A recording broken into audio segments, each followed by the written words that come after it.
Hi, welcome back to Real Life Revenge. I'm Piper Nelson, 27, an accountant living in Atlanta, stuck in a household that never saw my value. My parents always chose one favorite child, and that person was never me.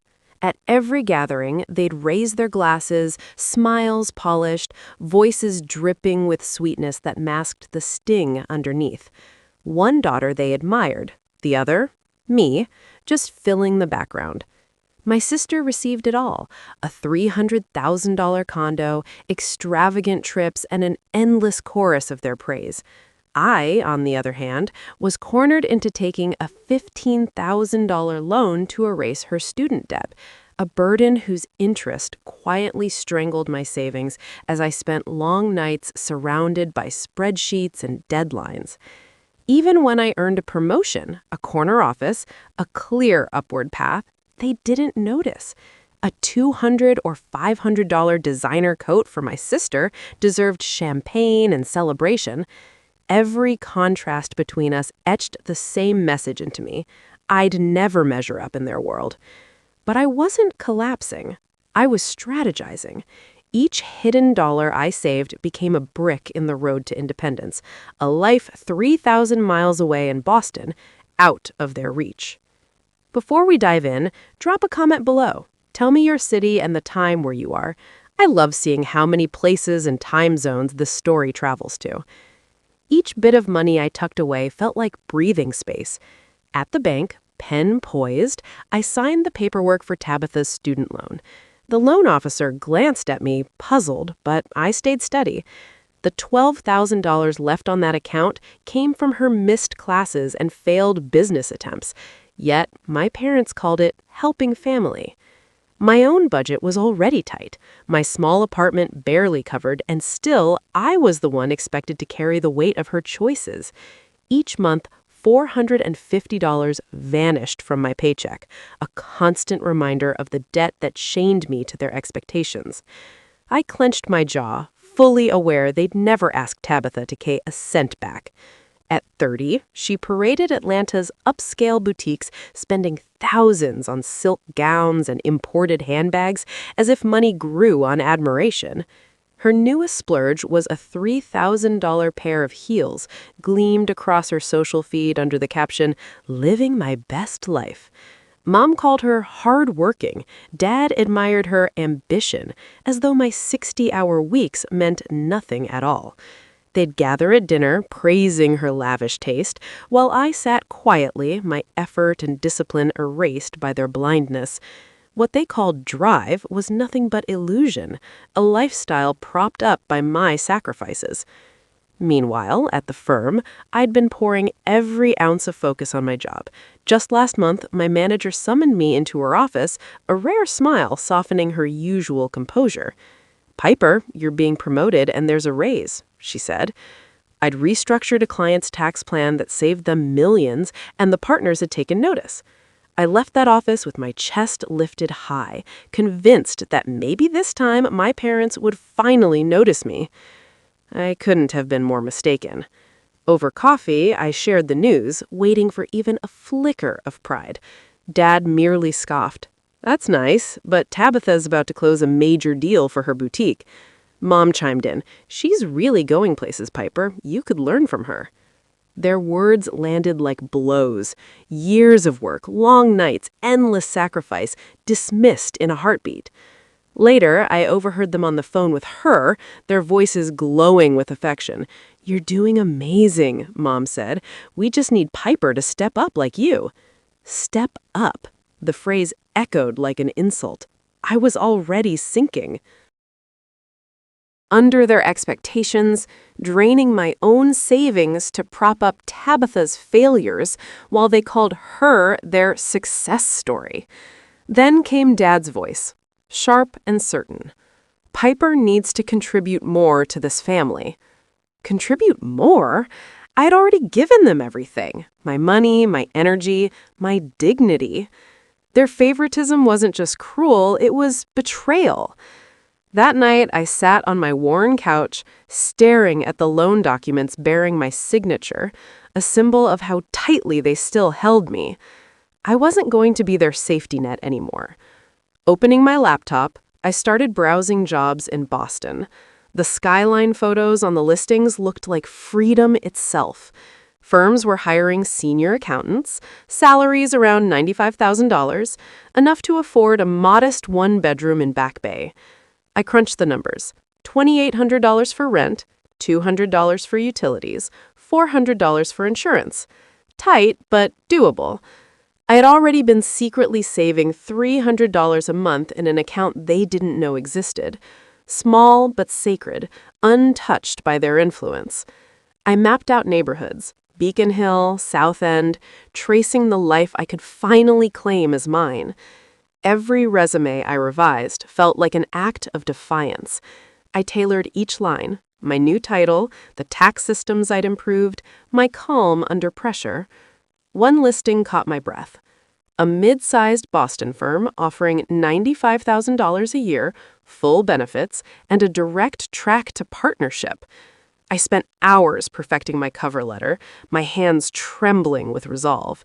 This wasn't just another career move, it was my escape route. I could see it so clearly. A bright office, my name on the door, no more comparisons to Tabitha. But doubt whispered, what if they found out? Mom always had a sixth sense for my independence, her guilt-laced voice ready to pounce. Family comes first, Piper. Dad would echo her with his endless lectures about duty and obligation. I shoved the thoughts away and focused on what mattered. The numbers, the distance, and the promise of a life 3,000 miles from their reach.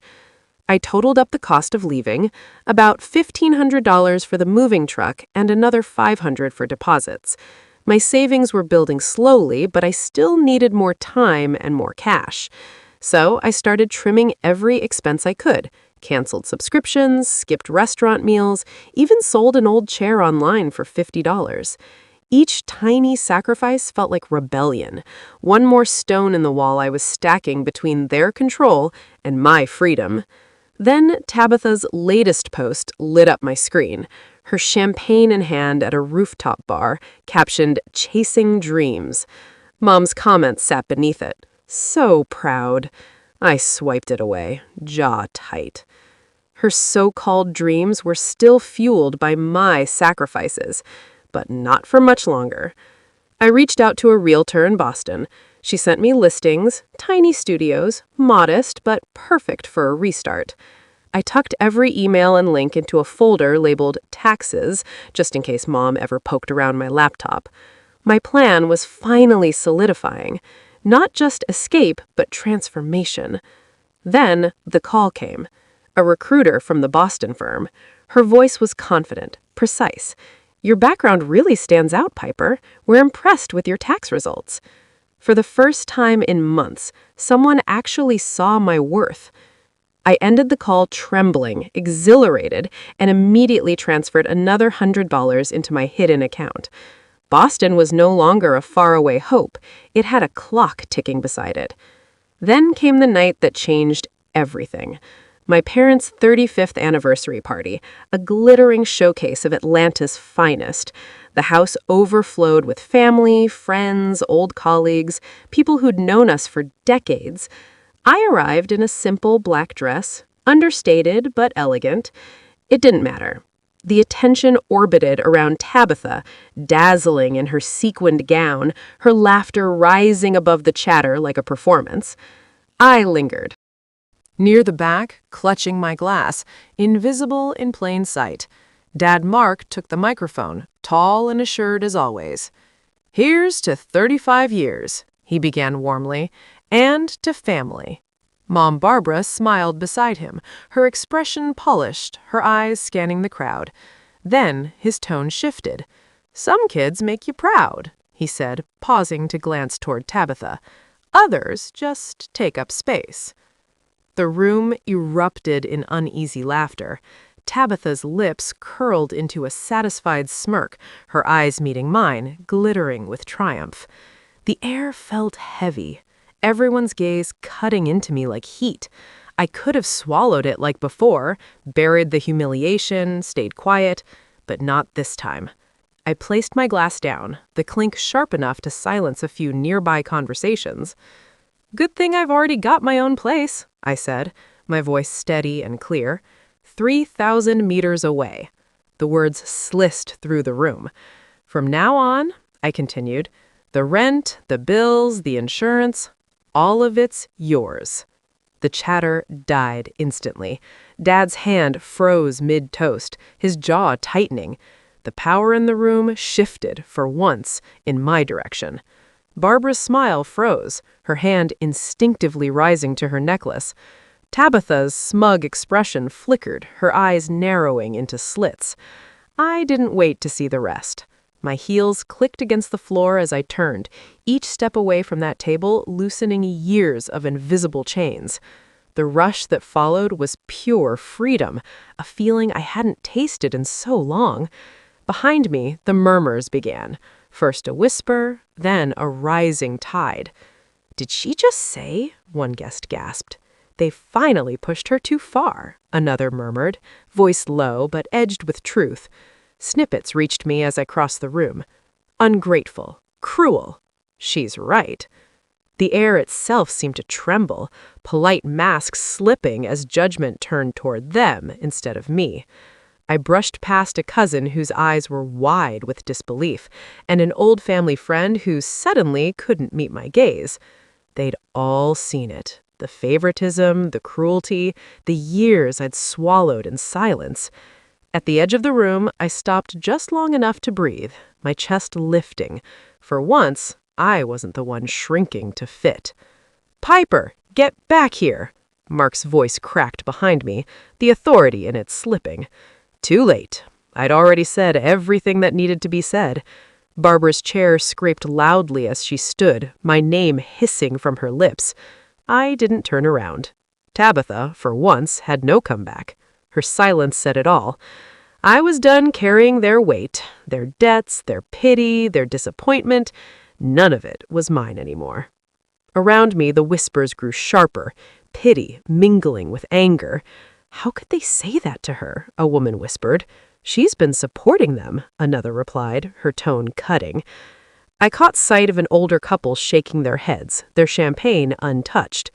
My parents' flawless celebration was crumbling, their reputation cracking, right there in front of their cherished audience. I didn't need to look back to know their perfect facade had shattered. My words had done what years of silence never could: expose them. Outside, the night air was cool against my face. My breathing steadied. The noise, the judgment, their control, it all fell away.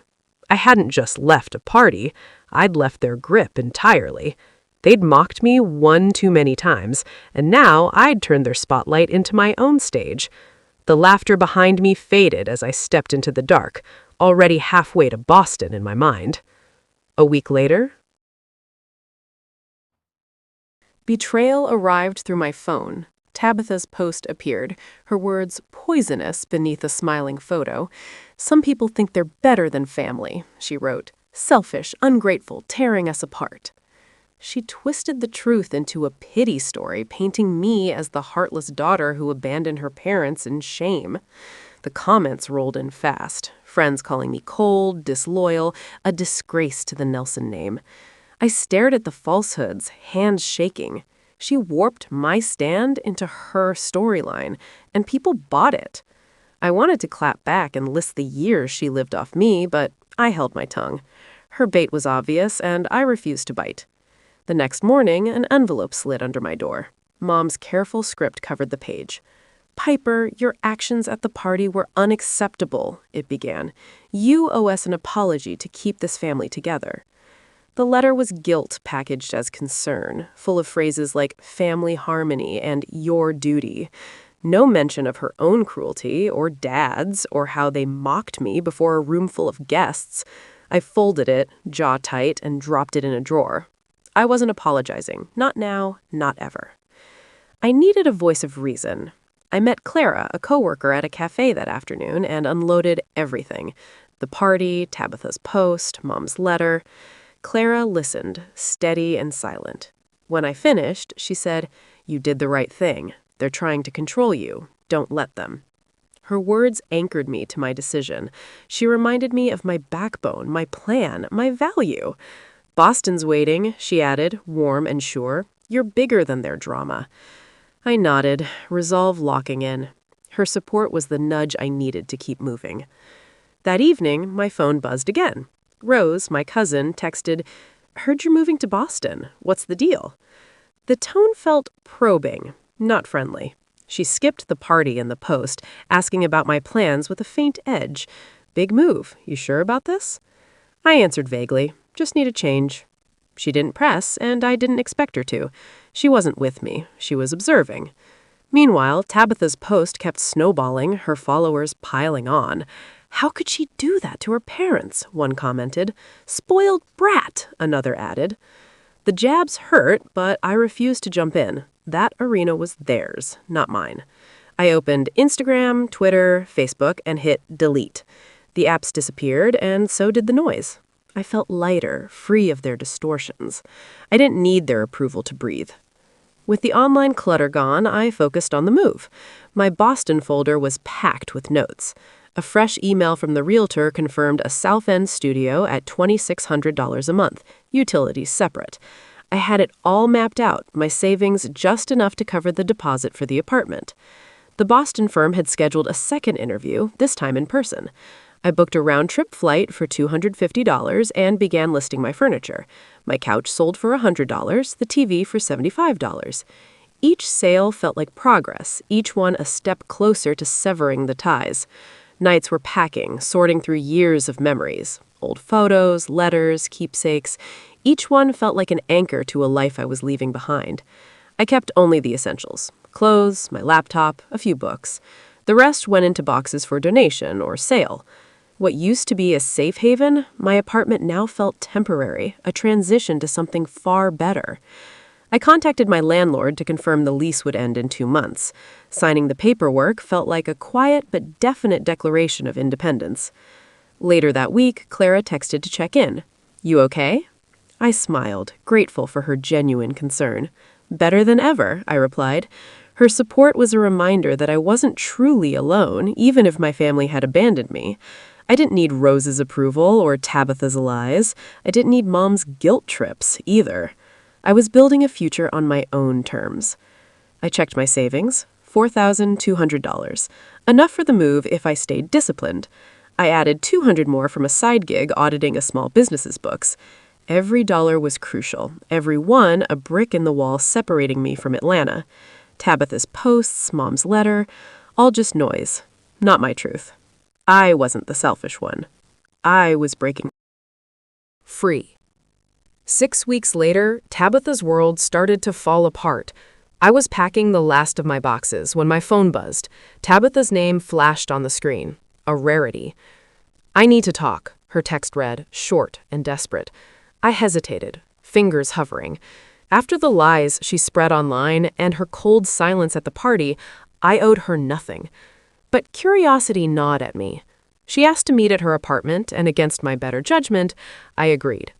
Her place was a disaster. Empty wine bottles, overdue bills scattered on the counter. The boutique she'd flaunted for so long was done. "It's gone," she said, voice flat. "The store's bankrupt. I'm drowning in debt." She looked at me, eyes pleading. "I need help, Piper. I can't make it on my own." I stood there, speechless. This was the same woman who had spent years bragging about her success, running up $20,000 in credit card debt on designer clothes and lavish parties. And now she was asking for my savings, the money I'd fought for, scrimped, and saved to get to Boston. I didn't say no right away. Instead, I offered to help clean up, hoping it might give me some insight into her. We dug through the mess. Boxes of unsold inventory, receipts for $4,000 bar tabs, notices from creditors. As we worked, I waited for some sign of remorse, a hint of regret for how she'd treated me, but it never came. "You've always had it easy," she muttered, tossing a dress into a pile. "No one expected anything from you." Her words hit like a slap, as if the years of covering her mistakes meant nothing. She still saw me as the lesser sister. Even now, my patience was wearing thin as I pushed a stack of papers aside. You think I had it easy? I asked, my voice sharp. I paid for your mistakes, Tabitha. Years of loans, sleepless nights, all while she played the role of the star. She froze, her hands clutching a box. For the first time, her mask slipped. I was jealous, she admitted, her voice barely above a whisper. You always had your life together, your job, your plans. I didn't know how to keep up. Her words hit hard, not because I felt sorry for her, but because it was the first real thing she'd ever said. But honesty wasn't enough. You never said sorry, I pointed out, folding my arms. Not for the party, not for your posts, not for any of it. She looked away, jaw clenched, unable to face what she'd done. I saw it then. Tabitha wasn't ready to change. She wanted a bailout, not a reckoning. I took a steadying breath, my decision firm. I'm not helping you this time, I said. You need to figure this out. Stand on your own 2 feet like I had to. Her eyes widened, a mix of shock and anger. You're abandoning me, she snapped. I shook my head. I'm not abandoning you. I'm choosing myself. I grabbed my jacket, the weight of her expectations lifting off my shoulders. She called after me, her voice breaking, but I didn't stop. I'd spent years fixing her messes, and I was done. Back at my apartment, I sat on the floor, surrounded by boxes labeled for Boston. My flight was in 2 days. My new job had confirmed a senior accountant position with $97,000 salary. I'd signed the lease for a studio in Southen, $2,700 a month.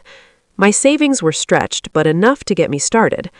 Tabitha's pleas still echoed in my mind, but it didn't waver me. Her collapse wasn't my fault, and her debts weren't my responsibility anymore. I thought about her confession, that rare moment of vulnerability. It didn't change who she was. Someone who'd mocked me, leaned on me, then blamed me. But it gave me clarity. I wasn't escaping from Tabitha or Mom or Dad. I was moving towards something better, a life where my value came from me alone. Boston wasn't just a destination, it was freedom, a place to build something untouched by their shadows. 2 months after that disastrous party, their panic began to show. As I sorted through emails, one from Dad appeared with a blunt subject line, "Your actions." His message was cold, full of accusations about loyalty and family honor. "You walked out on us," he wrote, embarrassing our name in front of everyone. Not a single mention of his own cruelty that night, of how he'd called me a burden. Instead, he demanded I apologize, as though standing up for myself was a crime. I read it once, felt my stomach twist, and then deleted it. His guilt could no longer touch me. A few days later came a knock at the door. Mom stood there, pale and trembling. "Piper, we need to fix this," she said, her voice cracking. "Come back, please. We can heal as a family." Her words sounded tender, but they carried the same old manipulation. There was no remorse for their mockery or years of favoritism, just fear of losing control. I steadied myself, one hand on the doorframe. "There's nothing to fix," I said quietly. "I'm done carrying your expectations." She gasped, stepping back, but I closed the door. Her tears came too late. That same week, real change arrived. An email from the Boston firm glowed on my screen. A confirmed offer. Senior accountant, $98,000 a year, full benefits, and a signing bonus. My pulse raced. This was it, the doorway to the life I'd fought for. I accepted immediately, hands steady as I typed my reply. Boston wasn't a dream anymore. It was happening. Clara showed up that evening, a steady presence with her laptop open and a plan in mind. "Let's make this airtight," she said, her tone calm but encouraging. Together, we polished my paperwork, updated my resume to emphasize leadership, audits, and client management. We sketched out my relocation timeline, one-way flight next week, $280, movers booked for $1,200. Her confidence steadied me. "You're going to thrive up there," she said with a smile. I smiled back, grateful for her faith. Then I looked around my half-empty apartment. the place that had seen all my struggle and endurance. I sold the dining table for $150, the bed frame for $200. Each transaction felt like cutting one more thread to my old life. The Boston fund had $5,000. I listed the last few things, a lamp for $40, a rug for $80, and watched as buyers came and went, their payments stacking in my account. When I met my landlord to finalize the lease termination, he glanced at the papers and said, almost admiringly, "You're really doing this." I handed him the keys and smiled. "Yes," I said, "I really am." "I've been ready for this for a long time," I told Clara when she stopped by again, coffee in one hand and a detailed checklist in the other.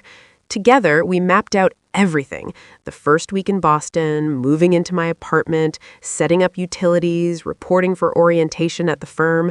She helped me plan a budget for the first month, $2,900 for rent and bills, $500 for groceries and transport. Every figure was precise, every contingency covered. "Don't let them drag you back," she warned, her tone firm. I promised I wouldn't. Their chaos, Dad's harsh email, Mom's pleading visit, already felt distant, like echoes from a story I stopped believing in. I sealed my final box, just clothes and essentials. My laptop, holding my offer letter and lease agreement, had become my most valuable possession. The rest, old books, kitchenware, went to donation bins. 2 suitcases would be enough. This wasn't just relocation, it was release. Every item I left behind lightened me. Their guilt, their scorn, all background noise. Now, the night before my flight, I walked through the empty apartment one last time. Bare walls, no memories I wanted to keep. Relief replaced nostalgia. After years of bending under their expectations, I was finally stepping out from their shadow. Clara texted, "You ready for tomorrow?" I replied, "Better than ready." Her faith in me made it all real. The next morning, I boarded my flight, 2 suitcases tucked away, savings secure. Boston waited. 3,000 miles ahead. A city where I defined success on my own terms. Mom and Dad could cling to their version of family. I was building one built on self-respect, not sacrifice. As the plane rose, Atlanta shrank into distance. I wasn't running anymore. I was finally arriving. When I unlocked the door to my Boston studio, the keys jingled like an anthem. The place was small, bare walls, one window overlooking South End's brick streets, but it was wholly mine. The first day at the firm came fast. Introductions, desk setup, diving into new accounts. The $98,000 salary wasn't just money. It was proof that all my effort had meant something. Every paycheck would carry a piece of my freedom. That evening, walking home through crisp New England air, I smiled for the first time in months. This life was mine, every bit of it. Back in Atlanta, the news trickled in. Tabitha had sold her condo, her prize symbol of success, to pay her debts. She was back under Mom and Dad's roof, her designer wardrobe traded for borrowed space. The boutique's collapse was the talk of the city, her name now paired with gossip and ruin. I didn't feel triumphant, just free. Her downfall wasn't my victory, it was confirmation. Her illusion had shattered, and mine had finally begun. Dad and Mom weren't spared from consequence. Word of their cruelty at the anniversary party, the public humiliation, the blatant favoritism, spread quickly beyond their inner circle. Friends who once flocked to their galas and dinners began keeping their distance. The invitations stopped. Their carefully crafted reputation, polished over decades of charm and manipulation, started to decay. Through a mutual acquaintance, I learned that Dad's business partners were questioning his reliability, while whispers followed Mom at her charity board meetings. Talk of bias, unfair treatment, arrogance. The image they'd built on control and perfection was collapsing under the weight of their own truth. One evening, my phone lit up with Mom's name. Her voice trembled, begging me to come back to help restore the family. It was the same tired plea wrapped in guilt. I listened for a few seconds, calm and detached, then hung up and blocked her number. Dad's too. Their voices no longer had a claim on me. I had already given them everything. My loyalty, my savings, my silence. They'd taken enough. Now in Boston, I finally had peace. My weekends filled with small joys, quiet mornings in local cafes, hours lost among shelves in Beacon Hill bookstores, long walks through Newberry Street as autumn settled in. My days belonged to my work, demanding, fulfilling, entirely mine. I lived modestly, careful with rent and groceries, but each decision felt deliberate, chosen, not coerced. No comparisons, no expectations, no invisible debts. For the first time, my life matched my values: effort, integrity, independence. Leaving that toxic orbit wasn't escape, it was survival. It was truth. Thanks for staying with me through my story. Now I'm curious, what about you? Have you ever faced a family storm and had to step away to find yourself?